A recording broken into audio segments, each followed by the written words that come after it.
Welcome to Pimpy's Investment Chat, where we keep investment talk simple. And here's your host, Pimpy. What is going on out there, peeps? From Pimpy to you and your loved ones. I hope you guys had a very Merry Christmas and a very blessed day. My apologies for being gone this past week. As usual, I got suspended again by YouTube. Anyways, let's get back to Iraq, shall we? Before we get started, do me a favor and hit the thumbs up button. And if you're not a subscriber, please do so, because when you do, it helps out the channel, and I certainly do appreciate it. If you're thinking about buying gold and silver, head on over to our friends at Money Metals Exchange. The link will be down below in the description. If you are a first-time buyer and you spend more than $100, use promo code PIMPYSILVER. Yes, it has changed. PIMPYSILVER. So if you're watching this video and it's an older video, make sure you check on current videos, because the code is going to be changing from time to time from now on. Also, I can be found on other platforms. Everybody knows I have my own website, Pimpy's News Network. Over here, I post videos that I can't get away with over on YouTube. Also, I have a group on Facebook called Pimpy's Investment Chat. Over here, we do talk about gold, silver, cryptocurrencies, as well as foreign currency investments. Come on over here and join us. It's free to do so. You can also come follow me on Twitter, MeWe, YouTube, and Odyssey. The links for all these platforms will be down below in the description. So for whatever reason, if I get removed off of one platform, you could find me on the others. So as you can imagine, I have been keeping up with the Iraqi news, for the whole week, just seeing what's going on. And really I've been watching a lot of what Sudani is doing. And again, he appears to be doing all the right things for the people of Iraq. I keep waiting for some bomb to drop that proves otherwise, but so far so good. And recently he was talking about early elections. Remember when Maliki had made all these promises to Sadr, doing a whole early election and everything, and once they got into power, what did he say? Yeah, I just don't see the need to have to do early election. But Al-Sudani said, no, we're going to do an early election. So, there's definitely something missing between the two, I guess you could say. They're not on the same page. The difference between Al-Kadhimi and Sudani is Sudani has a lot more support. He really does. But this article has caught my attention. It says Al-Sudani stresses the need to adopt a new path for economic reform. He was following in the steps of Al-Kadhimi. Now he wants a new path, and here's where we're going to find out whether or not this guy's the real deal. So this article is talking about Al-Sudani wants to really start building on the private sectors. He wants to use the Iraqi fund for development. There are all kinds of funds that have been put aside for Iraq. Since 2003, once Saddam was removed, we took a lot of their money from their oil and put it into different types of funds that just sat there and accumulated interest, and it was supposed to be used to rebuild Iraq. So now they have access to some of this money, and it looks like Al-Sudani is going to start using it. So he said in a statement during the meeting that at the onset of the meeting, the most important basic economic action axis that the government adopts in its approach. You can see right here, he's saying that according to the statement, the Prime Minister expressed his conviction in the importance of economic solutions and relying on them to improve the service, and living conditions of citizens. He also indicated the need to adopt a new path for economic reform by approving the Iraqi Fund for Development, which will carry an orientation towards implementing projects by the private sector through specialized funds that contribute to the development programs. So this is something that they've been trying to get their hands on for quite some time. There is a lot of money, like I said, that was put aside for Iraq. Hopefully what they do with the money is what's best for the Iraqi people. As I stated, we're going to find out, in my opinion, Al-Sudani's true colors once they start using this money for projects. We know under Maliki and his group of people before, they used to give out grants like they're supposed to. They gave them to a ton of people, but did no follow-up. And a lot of those projects stalled or failed, and the people kept the money. And there was a batch of them that weren't even started. So where'd the money go? There was no accountability. Come to find out, a lot of these people were fictitious people who created fictitious companies, and the money was stolen. One of the things I spoke about before in the past is if you really want to strengthen the Iraqi dinar, you really need to start building the confidence in the currency. But it's kind of hard to do that when people don't even have confidence in their bank. I think at one time, less than 9% of the people actually banked in Iraq. But that has been changing little by little. Al-Sudani pointed out the need for an efficient banking sector that enjoys the confidence of the citizens, without which the government cannot support development and the private sector. That's true. So the problem was, their money was stolen from them more than once. When ISIS came in and stole it, when their money was seized by Saddam for one reason or another, we had major floods in the bank in which people didn't have access to their money because their technology was so bad. Most people just keep their money in the mattress. And that makes them prime targets for a lot of these bandits that are out there. So here's the central bank measures to increase the dollar supply. So the people in Iraq, as well as many other countries, they have more confidence in the US dollar than they do their own local currency. Zimbabwe is a perfect example of that. They don't even have an internationally recognized currency. Those Zim dollars that you see being used are used only locally. They have no value anywhere else. So right now, what we're seeing is the US dollar is gaining on value over the Iraqi dinar, which is not good. Not at all. When they changed the rate in December, it was going from 1,190 dinars for every dollar, if you remember. And it decreased in value, so then you could get 1,450 dinars for every dollar. Now it's up around $1,560 with no official rate change yet, just because the dollar is increasing in strength, which I have no idea how, and their currency seems to be getting weaker. The country does have a lot of Iraqi dinar out there, something in the neighborhood of like 157 trillion dinars, which it's really just ridiculous. So now what they're doing is they're allowing Iraqi people to buy US dollars, which is crazy. You don't want to do a currency there, but what that allows the Iraqi government and the central bank to do is to buy up a lot of the local currency and destroy it. Get it out of circulation, and think supply and demand. The less there are available of the Iraqi dinar, the more valuable it becomes. Also, by allowing their citizens to buy into US dollars, that means you're flooding the market with US dollars.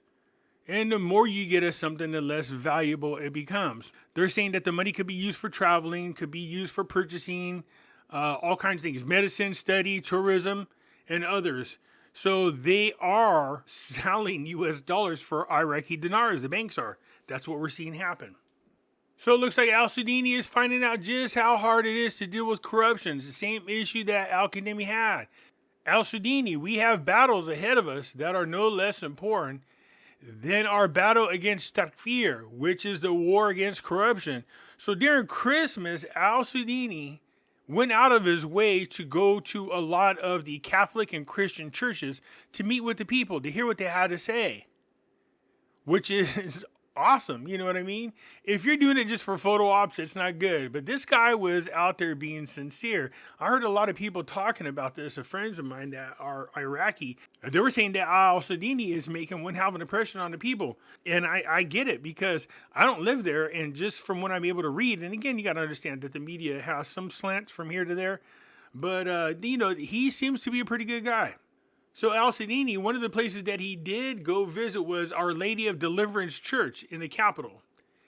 And he delivered a speech on the occasion. He said, "I made sure today and on Christmas Eve, and I deliberately wanted to be with you here in the Church of Our Lady of Deliverance, which has become an icon of our war against takfir, extremists and terrorism, and the sinful attacks on it was an extension of the continuous crimes against the Iraqi people, with the aim of annihilating and destroying his civilization, just as it was in harbinger of the crimes that followed."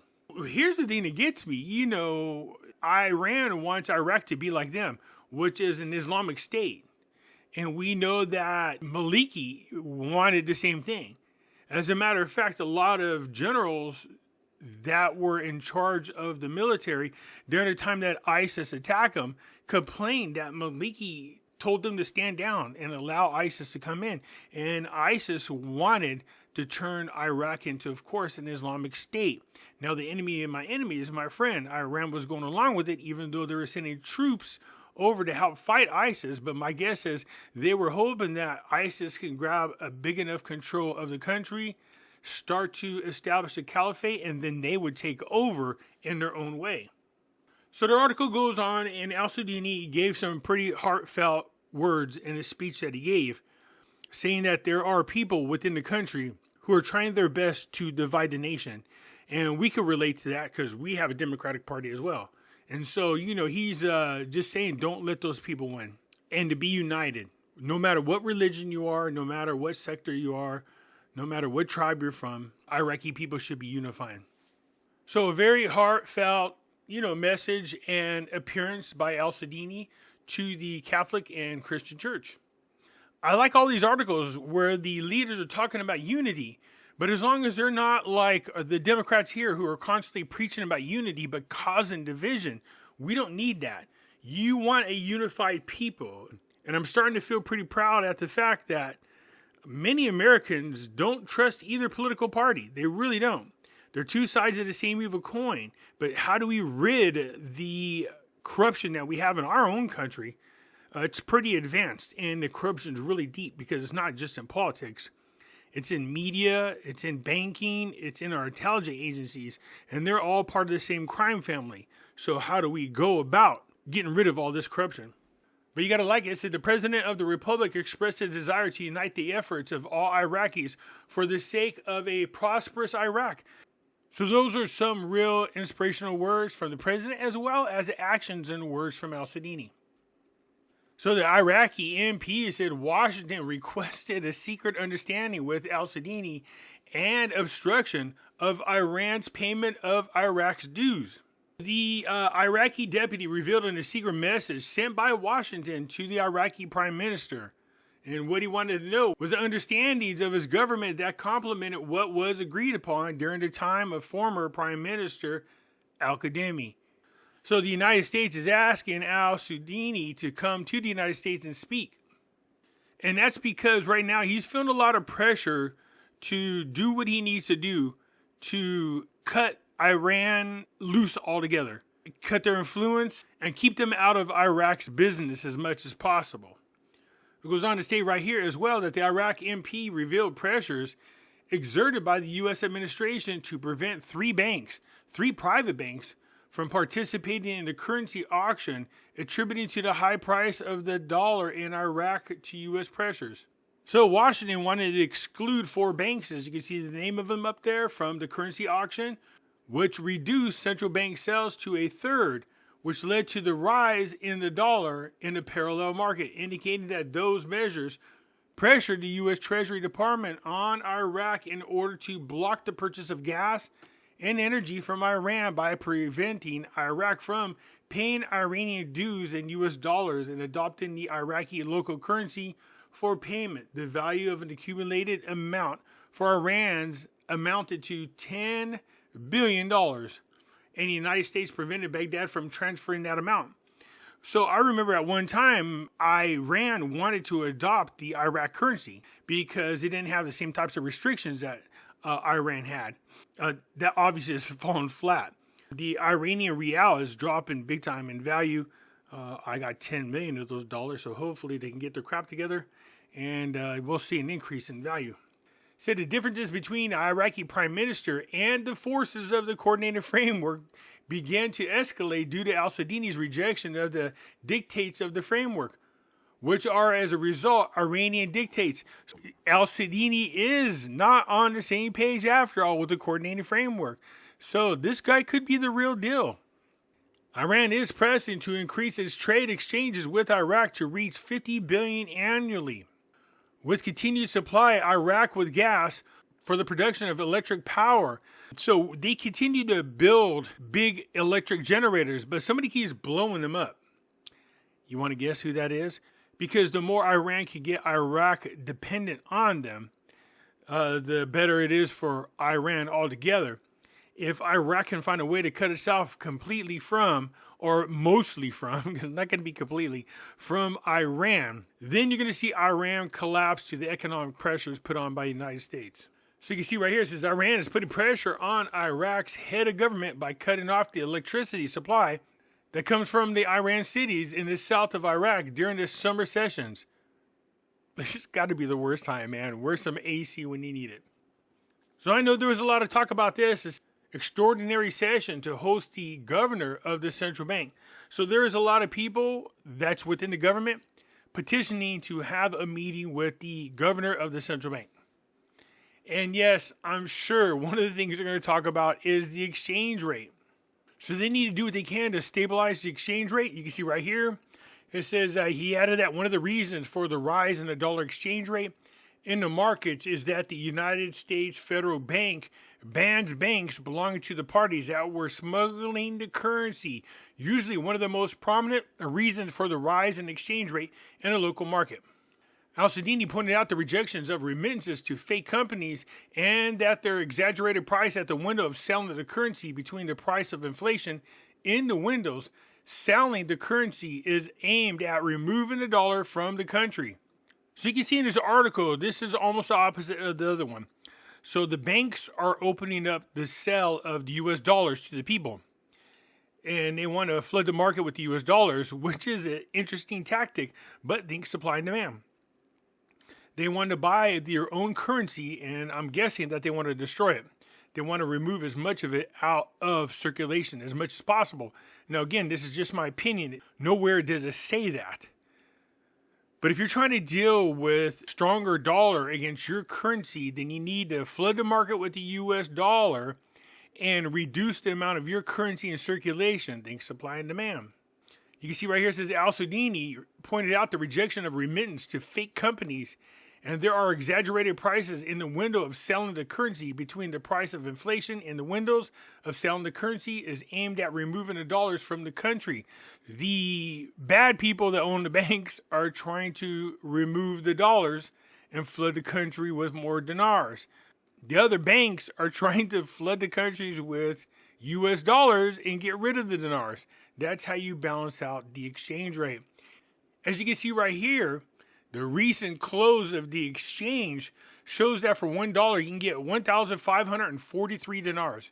That's not where they want to be. Remember, the exchange rate dropped to 1,450 dinars, and they are almost 100 dinars above that. Now, most of you are going to go, so what? That's not a big deal. It is if you think about the overall amount of dinars that are out there. That's a pretty big deal. So, Al-Sudani making an impression, going out there talking to his people, doing what he can to fight corruption. Thoughts and prayers go out to him. We know that Al-Qadimi had one hell of a time trying to do that. But Al-Sudani seems to have a lot more support than Al-Qadimi did. And it's starting to look like Al-Sudani is not a puppet for Maliki. But I think we're going to get a much more clear picture of the truth coming up here real quick once they start dipping into this Iraqi fund. He might just be kissing butt, doing what it takes to get his little fingers in the cookie jar, and then everything changes. Hopefully it doesn't, and he continues on track. Anyways, that's it for now. You guys look forward to your comments, and I will get back at you later. I'm out.